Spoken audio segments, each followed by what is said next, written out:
Hello, everyone. Welcome back to the podcast, The English. And it's a pleasure to have you here with us. And I am here with my great partner, Rodolfo. Hello, Rodolfo. Hi, Daliso. It's awesome to be here again. It's a pleasure to have you. How are you feeling today?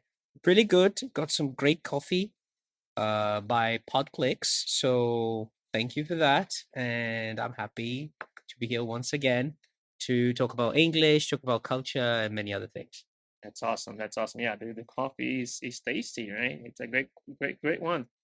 But before we go to the topic, Rodolfo, I would like you, if you could, to give just a brief explanation of what we're doing here. Like we have this podcast English, and what is the podcast English, and what are we doing here?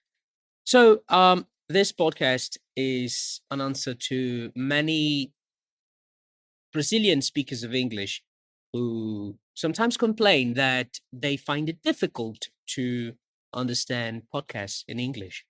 And we thought that maybe uh, as Brazilians, as Portuguese speakers speaking English, we might encourage you to speak and also to listen to English and also to ask us the things you didn't understand because maybe that will just lower your affective filter and it will make it easy for you to understand English in a natural context, of course, at fluent level of English and also to see that we make mistakes as well. We're And humans, right? We're yeah, humans, and yeah. humans make mistakes. And to do that, we're going to invite some people to be here with us. We're going to have some guests. Now, today is just me and Rodolfo, but we're going to have other people here with us, talking about many different topics. We're going to talk about sports, music.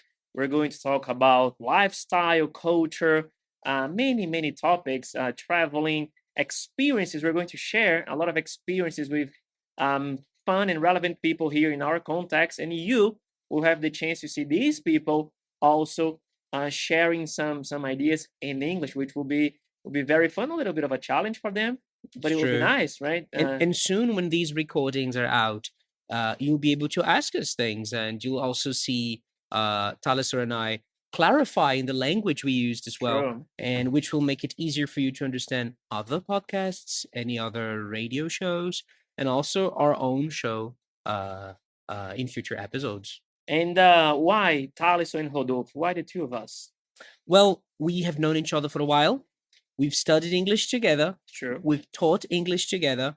We've got a similar background with English in our law degree as well. True. And we've got different tastes. That's also interesting. Very different. Yeah, Very yeah. different tastes. And then with that, we get to have an interesting conversation where we will be able to show where our backgrounds align and where they differ. For example, Taliesin has a much more American accent, whereas mine it definitely favors the British choice of words and pronunciation, and that will give you a chance to see these two Englishes being used in the same context. Which is a constant question people always ask. Oh, which accent is better? Should I have the American accent? Should I have the British accent, Australian accent? And we know that accent is just a little feature of the speaking, but it's not everything. And we're here to show that it's possible for two people who have different accents to interact. And we're going to have some different vocabulary sometimes, but that's not a problem. We can still Exactly. communicate.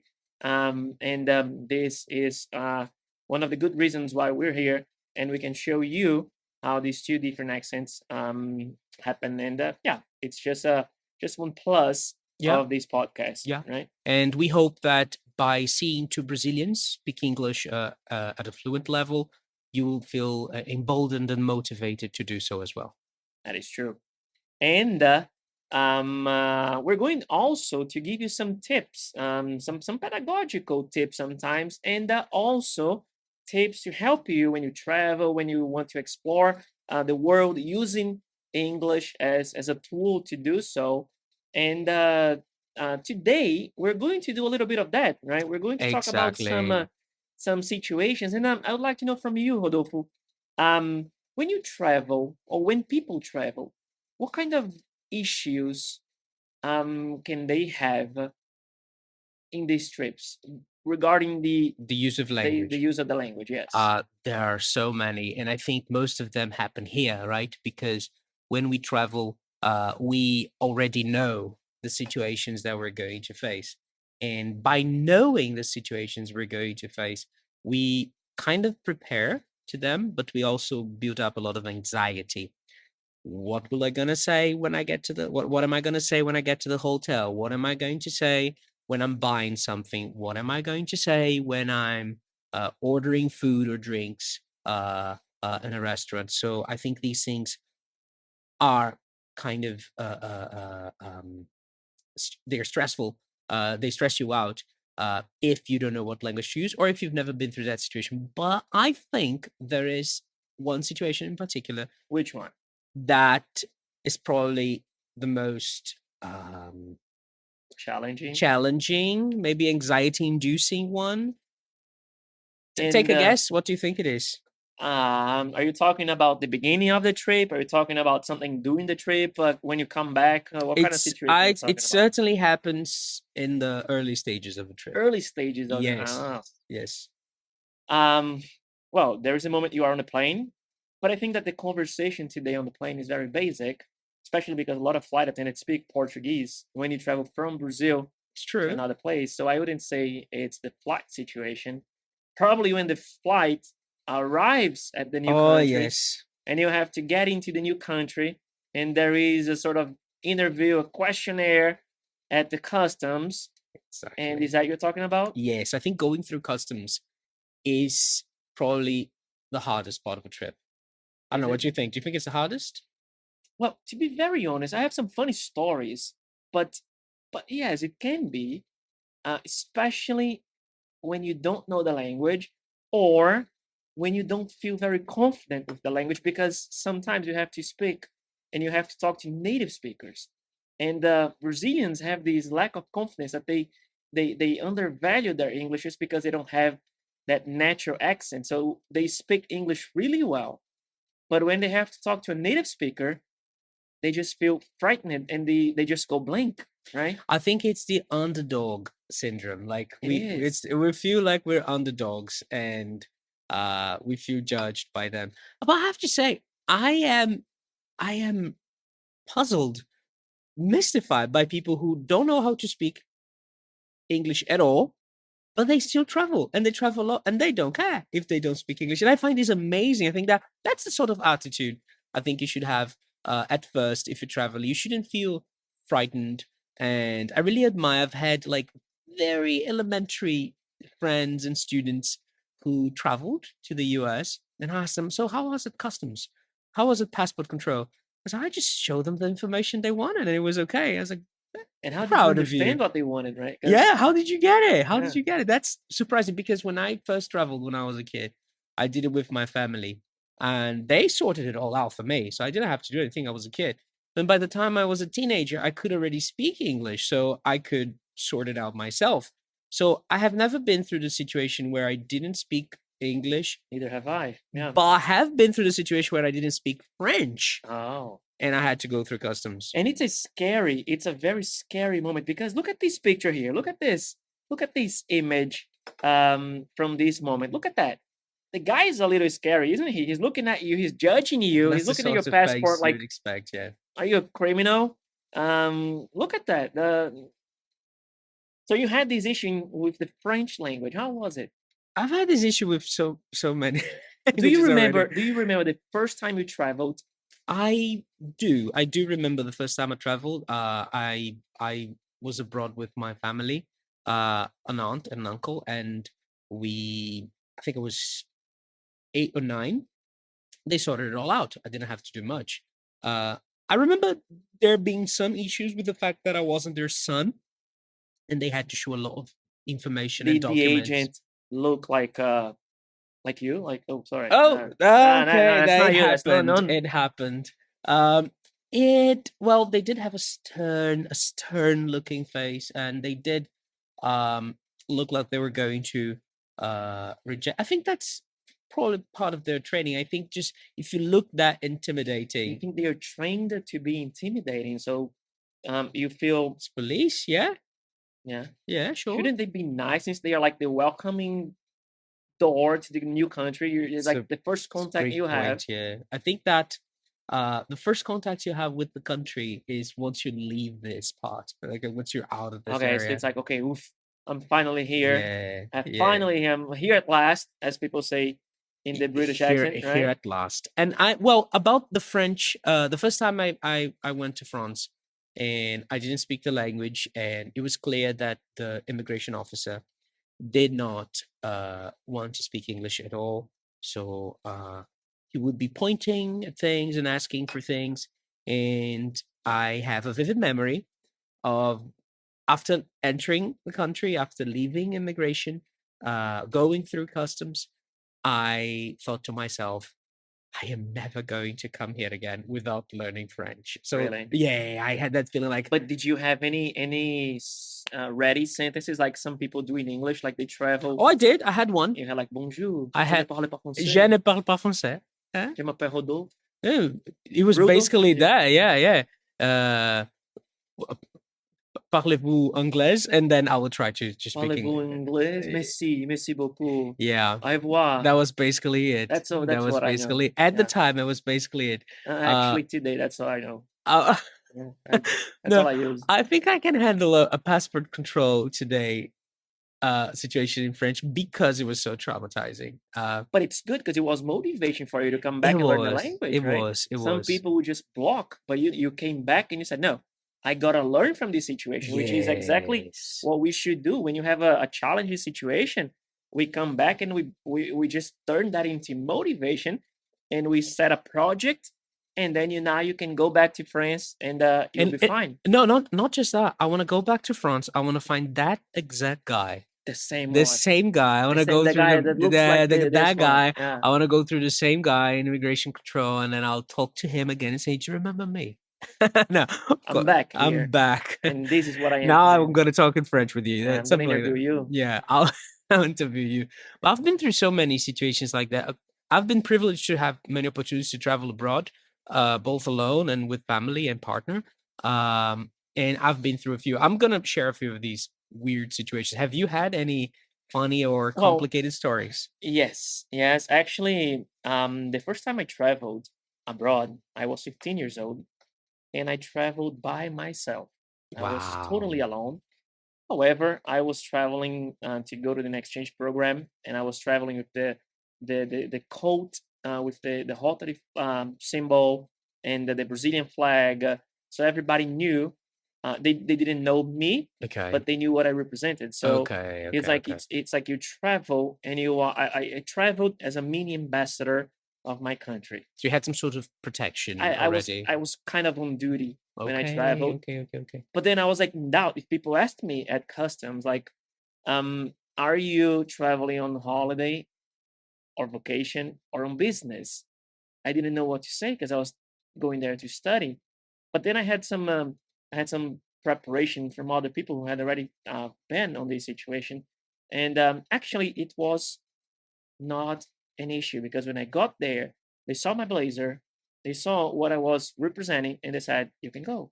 You know, it's like no questions, no Yeah. questions at Yeah. all, because they knew that I was not going to go there to stay, and it was like easy. I had no questions, you know. So people came back and said, "How was the interview? Like, how did you feel? Did you feel frightened?" I said I felt nothing because there was no interview. Mm-hmm. They just and then people said, "But because you're 15, right?" Mm. No, because I had another experience like 2 years ago, which was quite similar. But I'm gonna leave it that for later because I want to hear from you. Have Yeah. you? I've had a few. I'm gonna start with one that was very memorable, very remarkable. When I was going abroad for the first time to live and study there, I was going to do a legal English course. In Illegal, you said?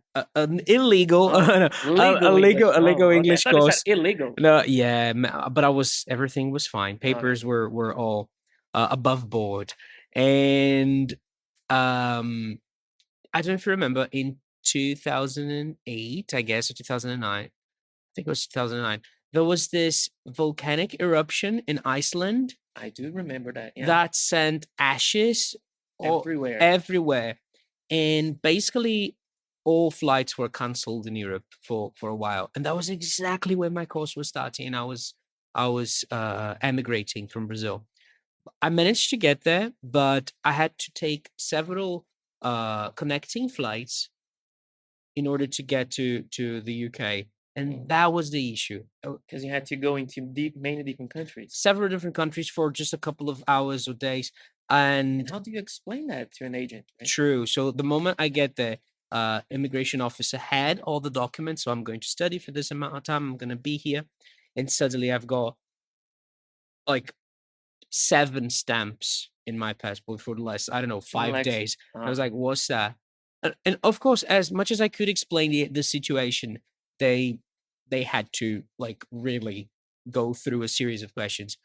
Probably procedure, but yeah, there was a lot of questions. but Things any inappropriate procedure you say? I mean, at first it was basically just, can I see your documents? Do you have a reservation for a hotel or something? Where you stay? What family is that you stay? Okay, do you have the contact of the family? And that was the thing. I had my email exchange with that family, but I did not have a What phone year was number. that? 2008? 2009, I guess. Yeah, 2009. communication back then was not like today that you just Exactly. get on WhatsApp Yeah. So I didn't have the phone number. For some reason, I didn't have the phone number. And they wanted to contact that person right there and in then. front of you, like Yes. call them. Like, yes, I'm going to call. Can I call that person? I said, I don't have the phone number. And I was like, I don't have the phone number. Oh my, I know where it is. I can get into a taxi and get there, but I haven't got the phone number because we just didn't care about these things. There was no Because WhatsApp. like you probably you couldn't call them Yeah, because so you why would need would I like have a it? chip or something like that. Like Yeah. and it was so expensive to make an international call back then. Exactly. That we wouldn't So even think about email using. was Yeah. enough, right? Yeah. So here's the thing. If you're traveling abroad right now, I think it's much easier. It is. Wi-Fi. It saves you. You just send a text message. Yeah. You make a video call from the airport, and they know. Show them, yeah. Show them, yes. So, and then they tried to call that family in order to check if I was actually going to stay there.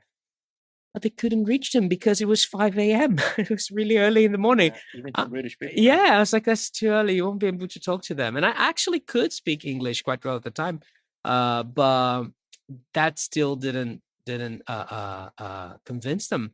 I don't remember now if it was a man or a woman who was interviewing me. That's funny because I do remember the situation quite vividly, but not the person. I was so scared.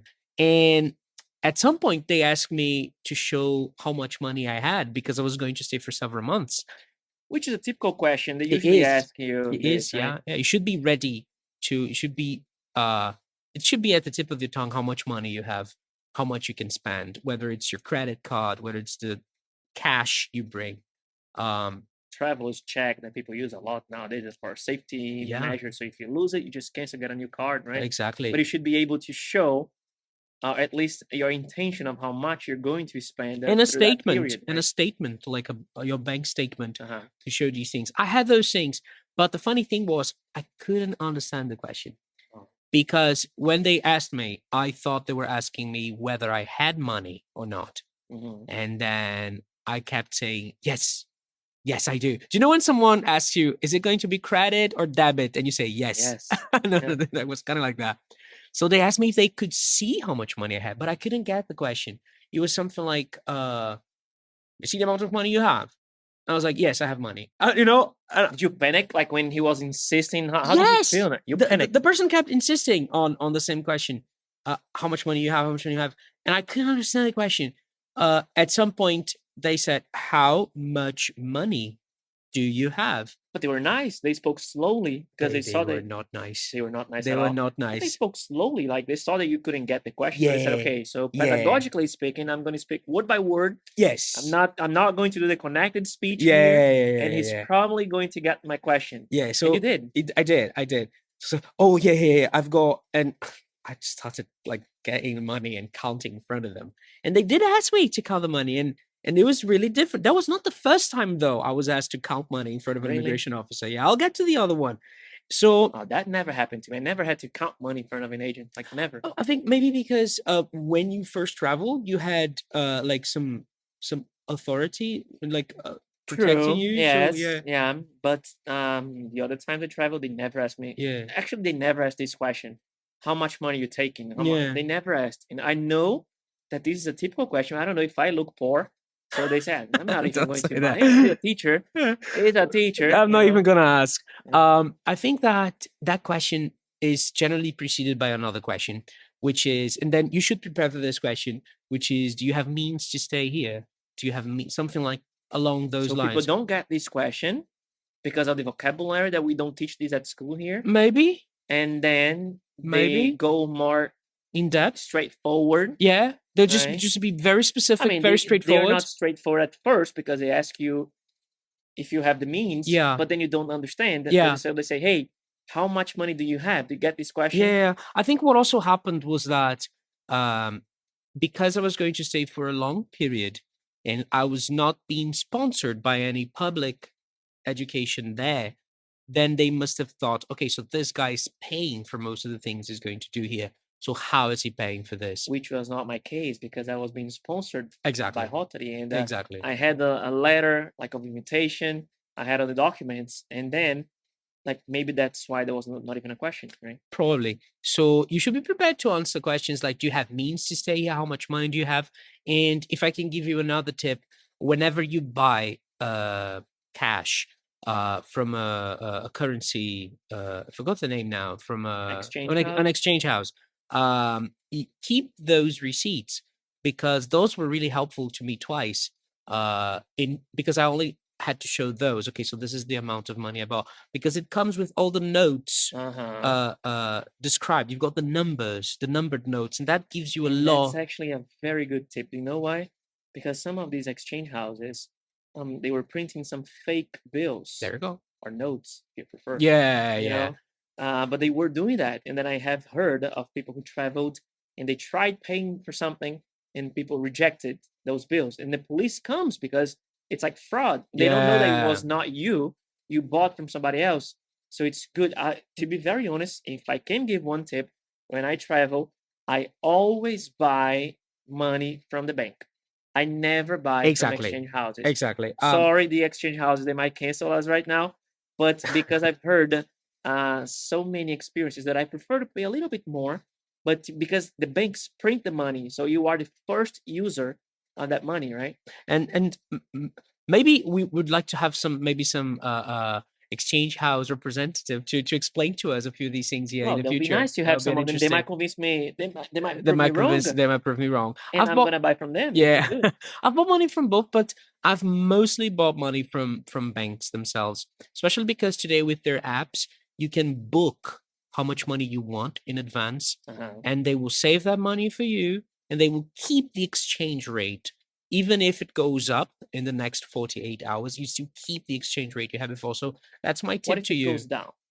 And if it goes down, you can just cancel your reservation. And You buy it with okay. the lowest So exchange it's always rate. like for the client's interest, it's the Exactly. best one. Exactly. And you can immediately save it on your banking app. I don't know if it works for all of them. It works for mine. And it's just excellent. That's how I've been buying it. So yeah, when you can show these receipts through customs, you give them a lot of confidence. You give them a lot of security. Like they know that you're legit. But yeah, that was the first experience.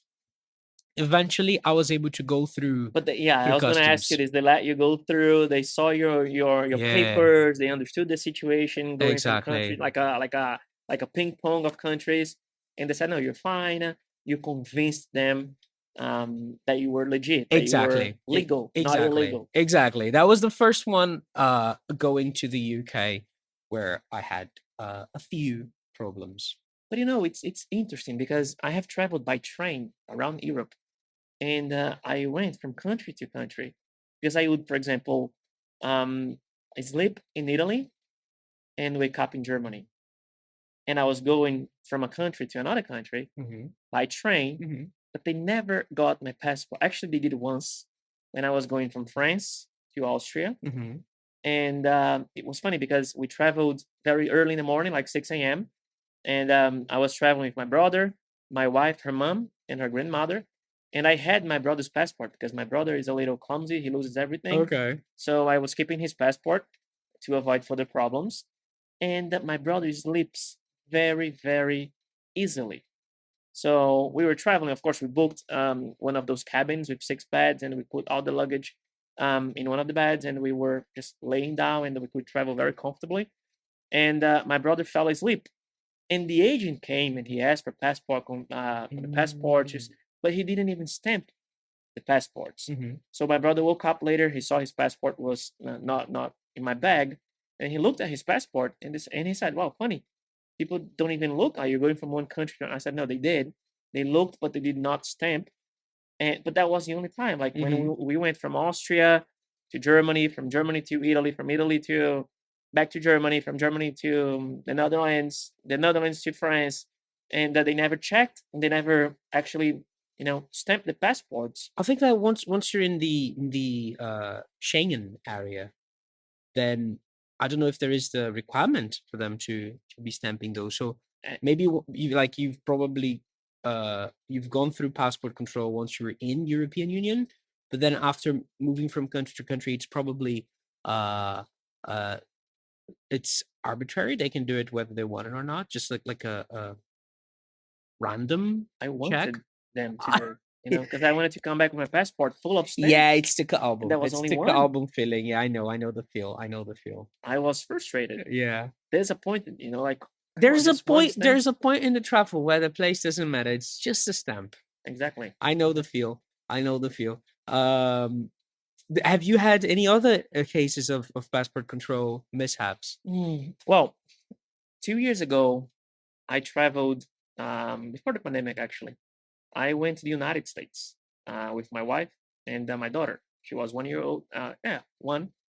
And we had a very exhausting experience to get to Miami because of flights canceled, company giving no assistance. We were traveling with a 1 year old girl, and it was like, Brave. You're very brave. it was.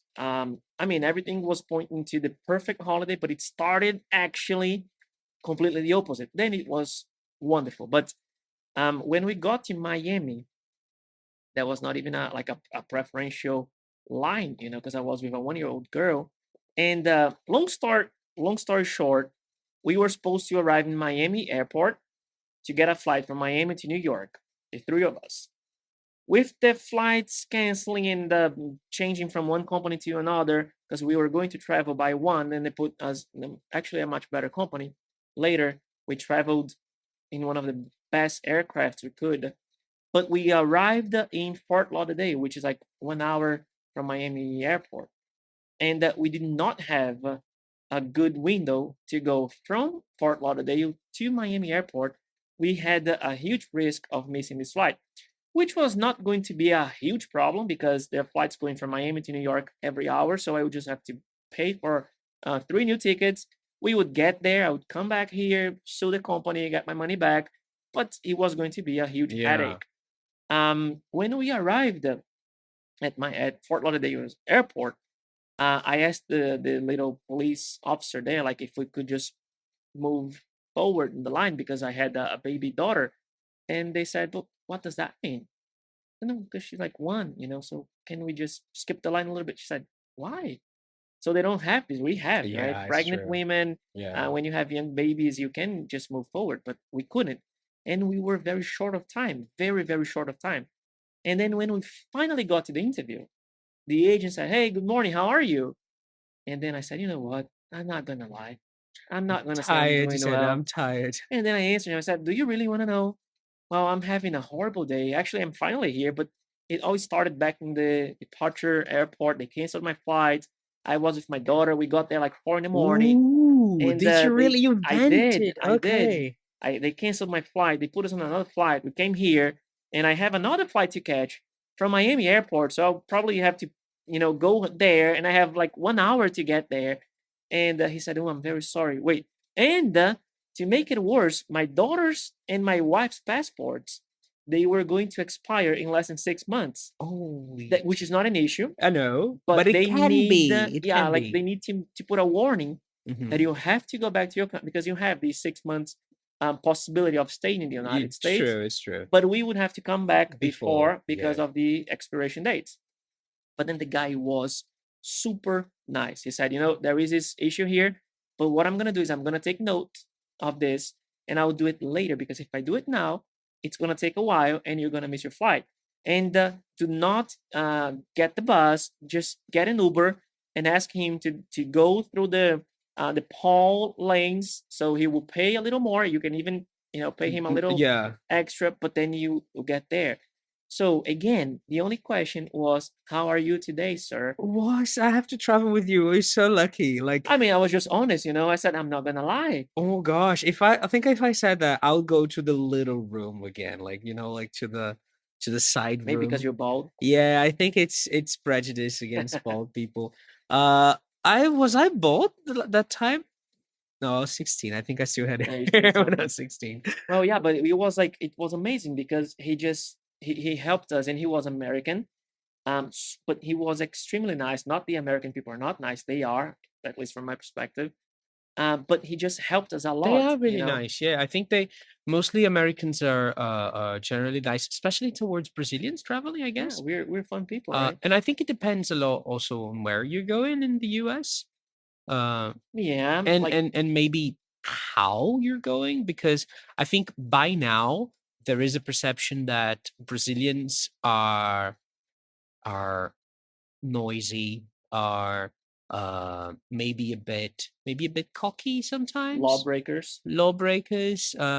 We only go there to maybe buy things and come back, or maybe True. open But irregular we don't businesses. have this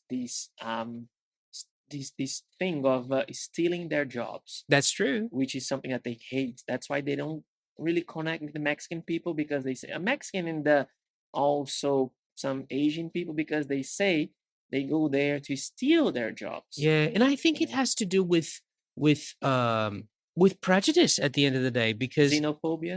yeah, sure, because at the end of the day, I think Brazilians right now, especially in the southern states, Mhm.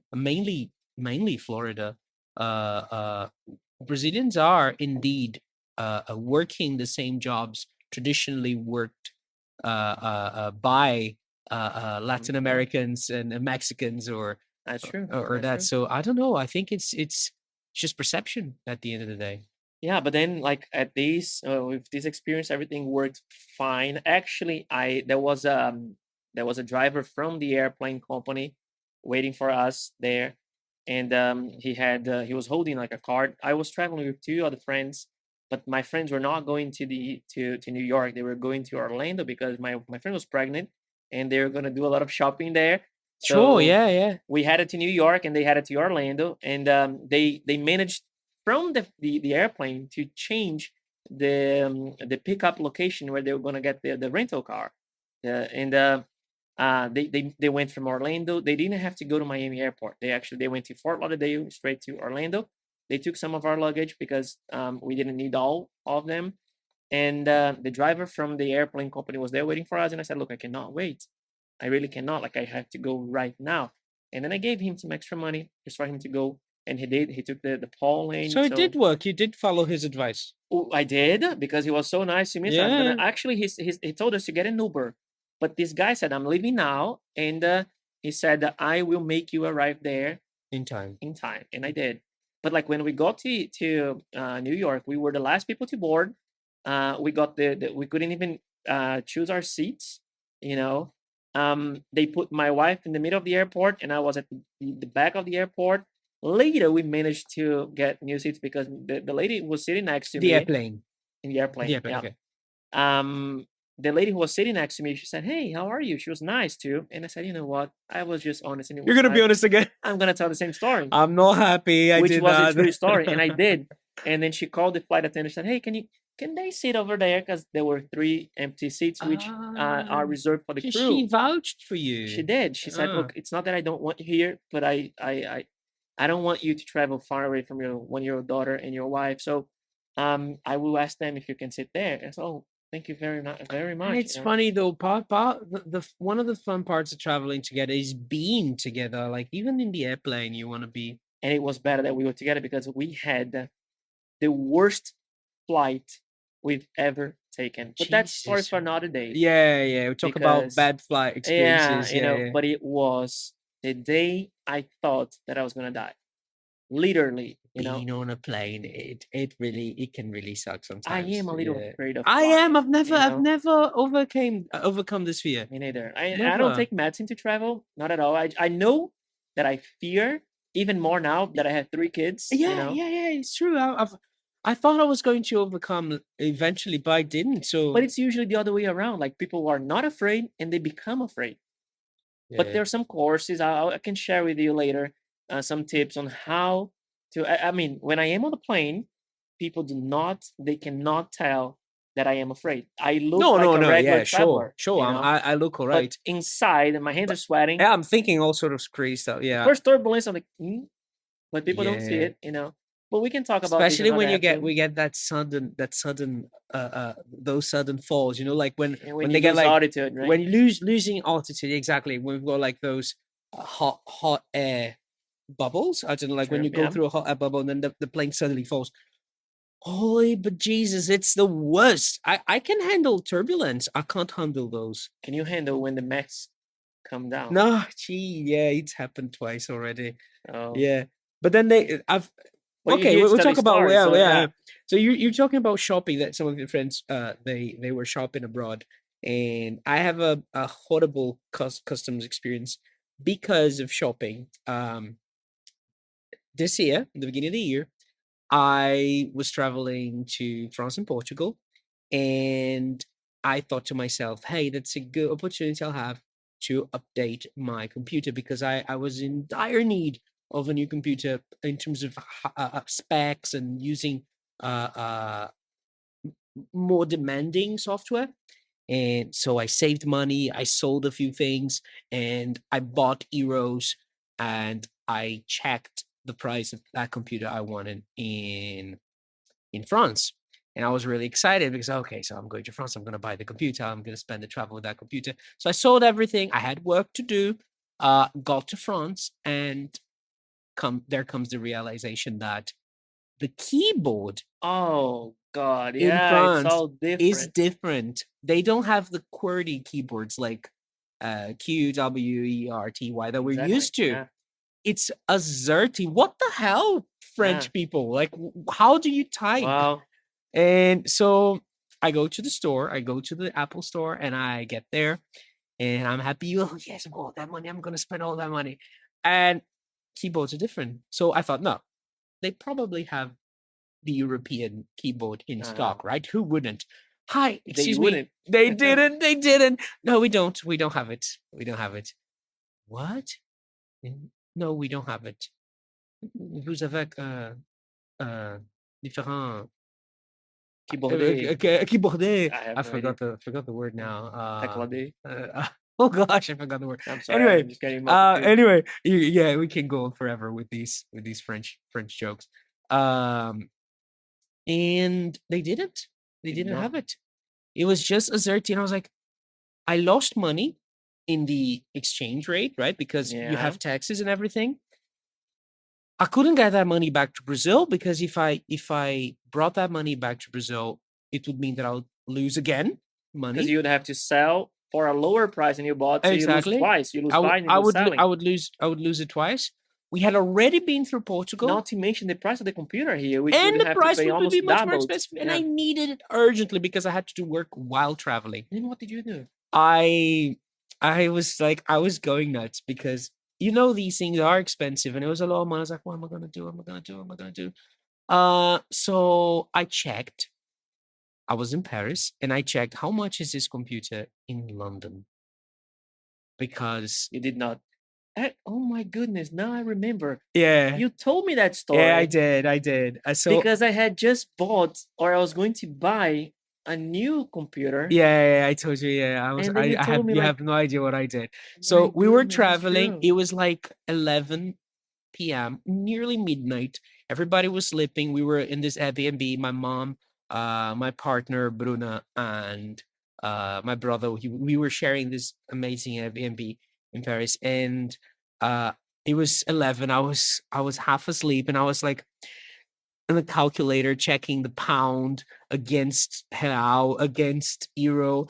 And suddenly I realized that if I caught a train from Paris to London on that day, purchased the computer, came back, even with the money I would spend on the train ticket, it would still be worth it. And it's not a cheap train ticket because you have to. Actually it's an experience to travel from Paris to England by train, right? Because you have to go on the water. Yeah, right? It's true. So I was like, how much money am I gonna get if I do that? So I was like, okay, I'm still saving at least 5,000 reais because if I brought it back. And do they take euros in England? Like, can you No, buy? they don't. I had to. You that had was to the thing. exchange again. So I did the calculation thing. I found out how much it would be, and it was on par. So it was okay. I was like, yeah, so not different. So it's fine. So from euro to pound was okay. The problem was the custom. So can we have that picture of the guy again of the custom? Yes. So that was the issue, because here's the thing with the Euro train with Eurostar. Eurostar? Is it Eurostar? Eurail. No, Eurostar. Yeah, it's Eurostar. Yeah. With the Eurostar, you get French emigration on the terminal Gare du Nord. So you get it on there. You get it in there, but you also get the immigration there. So you don't go through British customs in the UK. Okay. You go through everything is in Paris. Everything is in Paris, and I think the same is true to come back to the other way around. Okay. Yeah, but because I was coming back, I didn't have to go through a lot of issues because it was a return ticket. So for some reason, it was easier. Right. But so on the out journey, I had to explain why I was going to stay in London for 4 hours. And you already had you have had that experience of going from country to country because of this It's true. volcano. It's true. And now you have another experience of just spending 4 hours. And they know everything. They've got your whole history. They know as many times you traveled before, why, who you were with. I think at this point, in terms of connectivity, I think they probably just look at you and the camera just gets all your features and they've got pictures from you all across your life. Maybe I know. I like to have that fantasy that they have pictures of you every time you travel. And then you said what you always say, like, it started, that's not me. Just that's precious because I'm bald. That's that's not me. Because you think bald people look alike. Yeah. So I asked him. No, I got there and they said, so you're staying for 4 hours. That was the British officer. This guy, whoever this is. No, this is the French one. That's the French one. Yeah. That was the British agent. He was there. It was a lady, actually. So his sister. Okay. She was very stern, very serious. How'd you come? You're going to stay for 4 hours in the UK? I was like, that doesn't make sense. I was like, no, let me explain to you. I know it's, that when you say that line, I know it's hard to believe. I know it's hard to believe. You did not want to sound cocky to say, like, that's how fancy people behave, because I felt so arrogant. I just want to have lunch there. I felt such a jerk when I said the following words. I'm just going there to buy a computer. And I was like, shit, what doesn't make sense? How much money do you have? And I had all money because I was going to buy that thing. So that was all I had. Why are you carrying that much money? Only for 4 hours. I'm just going to buy a computer and come back. Okay, where are you staying in France? Here. Who are you staying with? These people. Do you have pictures with them? Well, that was the first time I had that question. That's a new question. Do you have pictures with these people? And I said, I do. Can you show me? And I was like, I literally opened my Instagram. Look, this was us last week in Portugal. This was we're together in whatever. So I was just showing them. It's like, okay, do you have the phone numbers of those people? I said, I do. Please just write them here. Took a while. Mm-hmm. All right. Could you please follow that sir over there? You went to the little room. So I looked at the sir over there. So there's a guy with a huge machine gun. So he's got a rifle and he just, please sir, would you follow me here? I was like, yeah, sure, of course. Who wouldn't? I followed him very politely into the room, sit there, wait a little bit. They check sorts of documents. She comes back, says, please, let's go back to the booth. So I go back to the immigration booth and she keeps on asking things. Where did you buy that money? okay, where are you staying in London? But I knew they were going to ask that The question. Apple Store. So, but I booked You did? a hotel for one night because But then how isn't it even worse because you say you're gonna be there for 4 hours? I told them like I actually booked a place because I knew it was going to be important. Okay. So in case I need to go, I told her like I actually booked a place. But it's worse because it was the pandemic. I had to have negative results in, negative results out. And they take a while, right? So in my negative result, my COVID result to get in had to be taken in France. But I had to prove to the UK that within 72 hours I would take a COVID test in the UK. So in those 4 hours, I had to have a booked COVID test, previously booked COVID test, which I did. This was all through the night while I'm on the. Your mom, your partner, they were sleeping. They were sleeping. I was like booking things. How much Did is they that? know? Did they know about your No. crazy idea? I just told them when I was leaving. I You was just like, left a note. "Hey, Bruna, I'm going to the UK. It's gonna take a few hours. I promise it will work. I'll come back tomorrow late afternoon." And she was She's like, like, "Bring me baked beans." Just say, "Bring me some Heinz baked beans," which I did. I actually did bring the baked beans. You know those breakfast sweet beans. So we'll come back. I'm there. Keeps asking questions. Oh, where are you staying? This place. Where are you taking your COVID test? Over here. And she was like, "This is very weird." She's looking at me. This is because who stays for 4 hours taking money with them? Drug dealers. I think she thought I was a drug dealer. I think you were. I mean, Yeah, I know you. I actually dressed up a bit. Okay. I suited up a bit, which I don't know if it was a good thing. It's even worse. Have you watched Suits? Yeah, it's true. You know, you it's made true. a mistake there. It's true.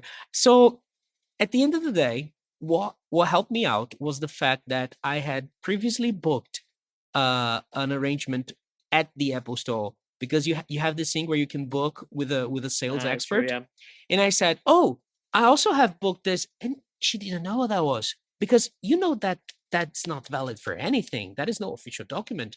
But for some reason that convinced her. She was like, "Oh, did you? Can I see the email confirmation?" I said, "Yeah, here it is." So I had this email confirmation with a meeting with a sales expert, which anyone can do. I can do it from here. And she thought that was okay, which it was. But for her, that was the thing that convinced her. And she was like, "Okay, you can go." So it worked after showing an Apple Store confirmation, which was nothing. Is that the computer?